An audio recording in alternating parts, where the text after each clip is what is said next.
spent 3 weeks on Anikulapo's set before creating the soundtrack. Kent Edunjobi.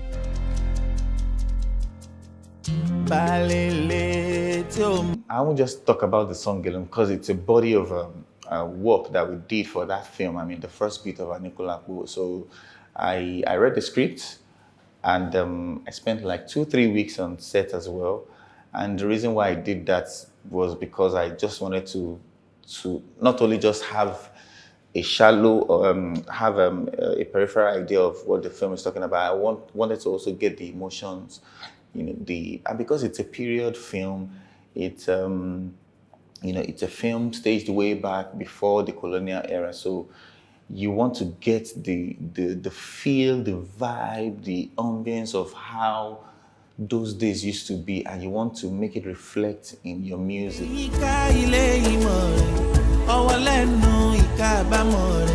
And your lyrics, your lyrical structure and everything. So I spent like 3 weeks here on sets, and then we did, after that I came back with my team, we sat down, ruminated on how we wanted the music to go. Then I started doing back and forth with the producer, with the director, which is Mr. Kunle.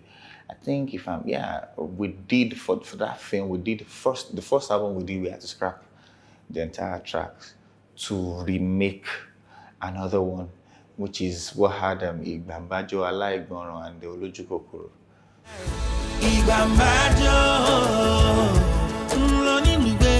The singer also discussed his relationship with actor and movie director Kunle Afolayan. He mentioned undertaking several projects for Mr. Afolayan, including Citation, Swallow, Niger Christmas, and Mokalik, among others, starting from 2016 until the release of the first Anikulapo film. Additionally, he discussed his other credits, particularly with respect to movie producer Femi Adebayo's projects. Working with him, I'm sure everybody knows this already. When you're working with him, you have to come with your A game. He's someone who knows what he wants to do.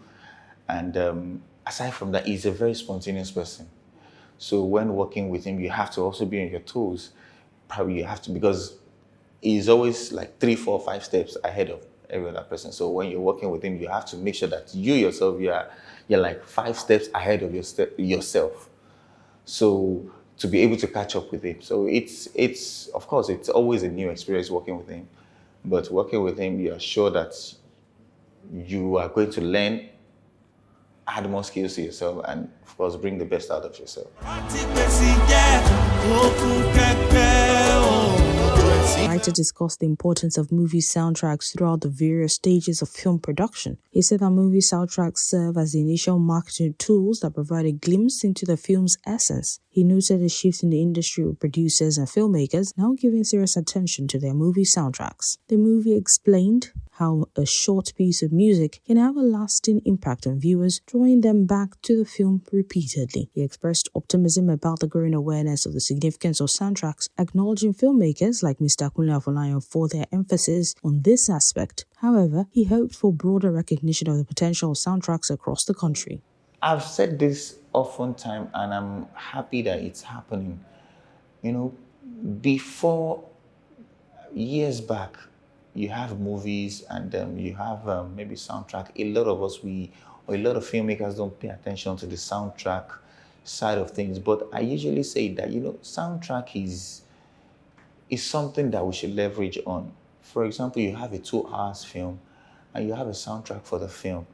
Yes, people will probably watch the film, or the movie is so interesting, they probably watch it 2, 3, 5 times and they go on to other things. But you have a soundtrack to the movie that is maybe like a 4, 5 minutes.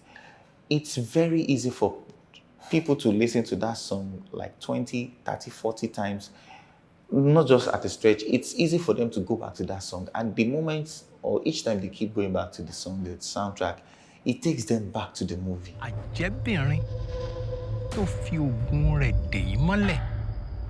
So it's something that we really, really need to open our eyes to. So the soundtrack is marketing the movie, and you're also getting streams from the soundtrack as well. So it's like you using one stone to kill 2 birds. But I'm happy that somehow we're beginning to get conscious about it. It's still not at the level where I expect it to be yet, because I think out of all the movie industry and movie makers we have, maybe probably Mr. Kunle Afolayan and a few others are the ones that are really making a big deal out of soundtrack. Every other person is still, taking it with, they're not seeing the potentials, right? I hope and pray that we our eyes are opened, soon enough to see the potentials in the soundtrack side of things.